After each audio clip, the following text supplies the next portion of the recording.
څومره د ښایست د نظر اور دی په دې خاوره کې، څومره خاموشي ده څومره شور دی په دې خاوره کې، هم پکې زړه غوڅ د سایل هم لکه مسکی د ګل، خدایه څومره درد څومره ټکور دی په دې خاوره کې. ښې چارې ملګرو، ستړي مه شئ، وقار علي شاه دریاب یم. تاسو ګورئ الوت ټي وي او نن په مبارزه خپرونه کې زموږ سره یو داسې شخصیت میلمه دی چې هغوی په اسلام آباد کې د ډیرو کلونو راهیسې د پښتو او د پښتنو چې کومې ستونزې دي، کومې مسلې دي، دغه رنګ د پښتنو د ثقافت په اړه، د فن او فنکار په اړه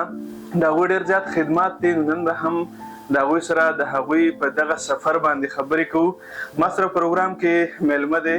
شعیب یوسفزی صاحب، نو هغوی ته به هرکلی کوو او پس له هغې به مرکه پر مخ بوځو. شعیب صاحب تاسو ته هرکلی کوو، ډېره زیاته مننه چې وخت هم راکړو. ډېره مننه وقار خان، ستاسو د الوت ټي وي، ستاسو د ملګرو، ستاسو د ټیم چې راغلی دلته. ډېره زیاته مننه. اول به راته دا ووایئ چې ستاسو بنیادي تعلق د کوم ځای نه دی او بیا اسلام آباد ته کله راغلی یې؟ یعنې دغه سفر چې ستاسو اسلام آباد کې شروع کېدو نو د معاش په سلسله کې راغلی یا د هغې نه مخکې؟ دغې باندې لږ رڼا واچوئ. زما خو پیدایش زما کلی وړوکې غونډه کې کلی دی پیلاګي او شموزو زمونږ زوړ کلی دی. په هغې کې مونږ په نسب باندې رالېخېلو، بیا په قبیله باندې یوسفزي صحیح او کاټلنګ مردان. نو سبق هم مردان کالج کې بیا پېښور یونیورسټۍ کې ویلی دی.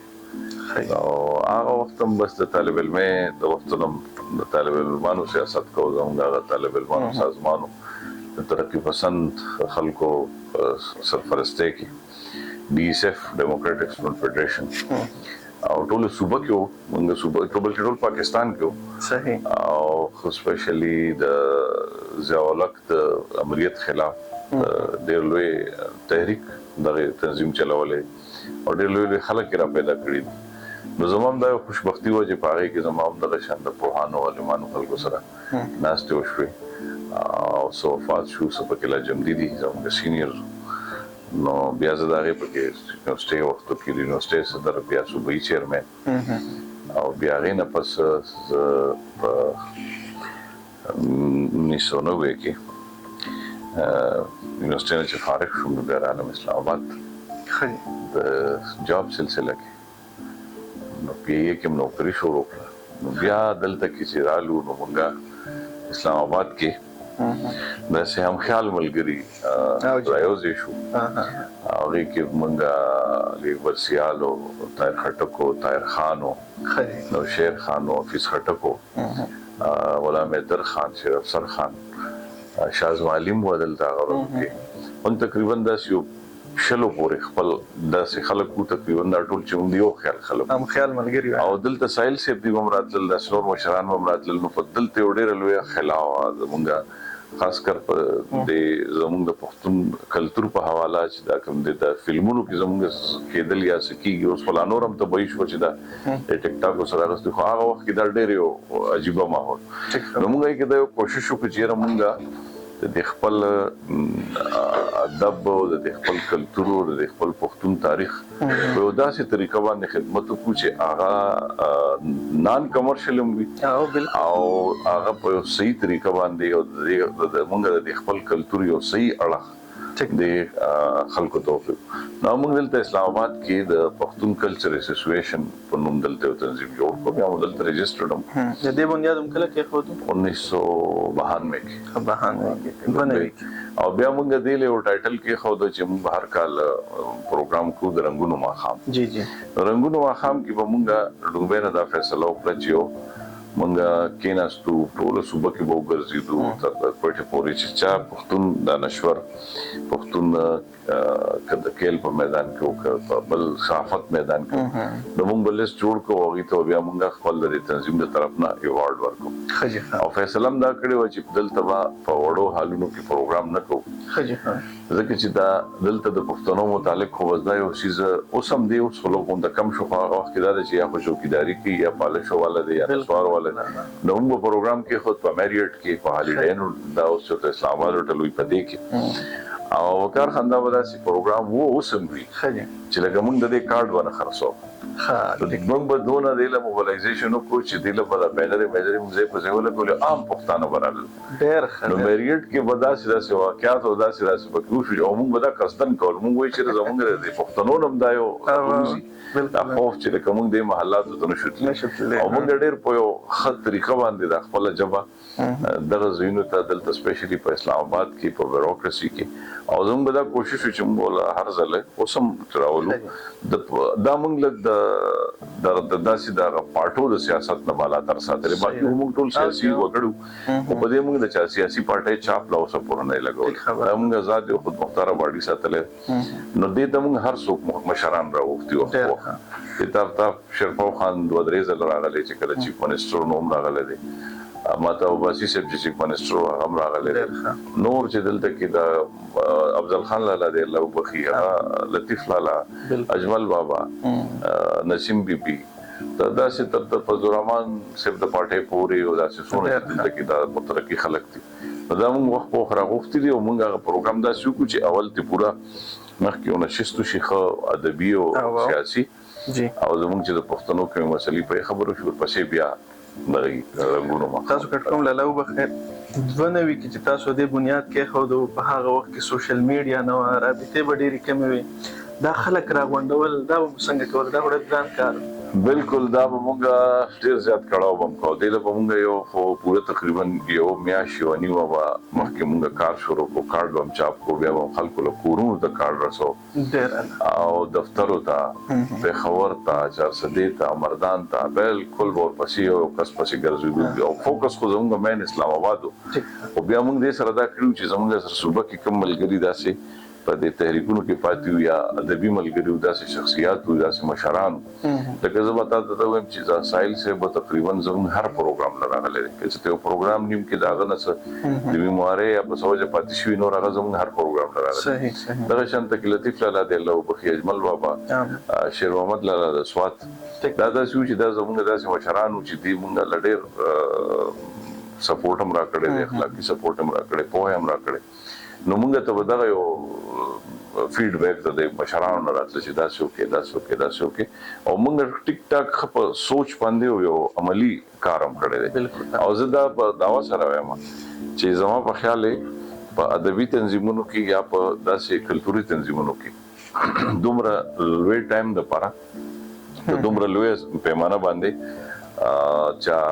نه پروګرامونه کړی دي او نه تسلسل پاتې دي او نه هغه تنظیمونه پاتې دي ټیک خبره شکر دې زمونږ تنظیم لاشته دي کمې به شي خو راځي ځکه چې سملګری ریټایرډ شو سو پکې وفات هم شو په بارالو سم مونږ لګیو د لګورزو کې میټینګ هم کو تنظیم نوم کو او درنګونو ما خامرا جوړو دغه لبل یو پیغام ډېر تاسو څنګه ذکر کو چې د هغه وخت نه تر دې دمه پورې تاسو سلسله وار چې کوم پروګرامونو هغه روان دي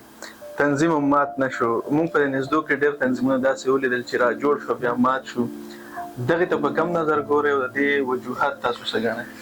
د دې یو بنیادی وجه دا د شریره بدبختی زموږ دا چې زموږ دلته اکثر تنظیمونو کې یا د شیزونو کې نوم خو خلک اخلي چې لکه دا ز دا کومه کاروبار ونه کومه او هغه په کې بیا دغه اکثر تنظیمونه جماعتي ګنو فند باندې په جګړو باندې لوم یو ډېر خط طریقه راځي یو خدای چې مونږه کارډ نه خرڅ کړي ټیک ده دوی مونږه په سپانسرشپ واغستونو دا زمونږ واحد تنظیم دی چې مونږه خپل بجټ په سټیج اعلان کوو ډېر زبر او دا هم کلیر وي چې دا بینر لګیدلې دا د پلاني مرکزي پرابطه باندې مونږ راځي د سپانسرشپ راکړي بیا مو ټوټل وي چې دا ټوټل دونه شي بیا مخفل اخراجات وي نو کله کله به داسې مو چې به نو پوره شوي دا موږ د چیف ګیسټ سره کړل یا بسو خو بیا موږ فیصله کړو موږ چې په ترتیب کوو نو چې بجټ جوړ کړو موږ دا فیصله خپل کې چې پیسې رالي هوټل ته کرانلې نو تاوان به خپل کې پر هټ ترسو خو چې په پاتې شوي ناغي له بیا موږ داسې کول چې هم پر خو دینا بل پروګرام هم کې خو د چا د کتاب مخکتنه یا موږ په دې کې ډېر خو شخصیت سره مخامونه کړی لکه د ظفر کاکا خیل صاحب سره د ساحل صاحب سره د اجمل بابا سره د بختانی صاحب سره خدمتګار بختانی د افغانستان یا چې وبل دلته داسې ډېر څوک پرالل نو موږ به د هغې سره داسې څه نشست جوړ کړو نورو مشرانو سره نو موږ هغه کیسې نه ځان مبرا ساتلی دی نو زمونږ د یو بل جګړې په حساب کتاب کې حساب کتاب موږ په وخت کې کړی دی که ډېر اعلی نه دم که څوک خفه کېږي لکه څه غواړي نه چې څه پاته شته یو یې دا وجه یو دا وجه دویمه وجه دا ده چې مونږ لایک مایندډ ملګري ټول مونږ څونه ملګري چې مونږ دا په دې کې نو زموږ اپروچ یو هغې مسلې ته سپیشلي زمونږ د قوم چې کومې مسلې دي د پښتنو چې کومې مسلې دي یا په دې ملک کې دننه عمومي په اسلام آباد پنډۍ کې چې کومې مسلې دي یا سیاست ته زموږ اپروچ یو هر څیز ته زموږ اپروچ یو نو د هغې یو دغه وجه وه چې په مونږ کې هغه ټایپ اختلاف نه په حضور راغلی دی چېرته او نه بلکې اکثر به داسې و چې مونږ وایي نه اخلو یاره بل کس که بل کس هغې نه بس داسې راسي اوسه پورې هم دغسې کیسه ده نو ځکه چې دغه خبره زموږ ملګري وه خبره کوله چې په داسې خودغرضه ښار کې ژوند کوو نو په هغې کې دونه بېغرضه سرګرمۍ کول ډېر ګران کار دی والله دغه سلسلې دي او کارجانه روانې دي تاسو په اسلام آباد کې د پښتنو سره ډېر نږدې پاتې شوئ دلته تاسو یعنې زه به عمومي خبره وکړم د په ټول پښتونخوا په ټول ملک کې او بیا خصوصا په پنډۍ اسلام آباد کې د پښتنو چې کومې بنیادي مسلې دي نو کم د نږدې نه هم کومې مسلې محسوس کړي دي خو کارجانه داسې ده چې دا مخکې خو ډېرې زیاتې مسلې وې اوس څه د مونږ د دې پروګرامونو سره او د دلته کې د خلکو کې د اویرنس سره دویم دا چې څنګه ماته ته وختي وي چې دلته کې پښتون اوس هغسې نه دی چې ګنې دی بس پالشو ته ناست یا دی چې ادارې ته ناست یا ډرایورۍ ته ناست پښتون دلته کې نن سبا د پنډۍ اسلام آباد کې هر کاروبار کې چې ته وګورې نو ټیک ټاک خپل یو حساب یو خپل حیثیت لري زمونږ چونکې بدبختي دا ده چې مونږ صوبه یا مونږ بین القوم د دغه نه تیر شو د تیر 15 کلن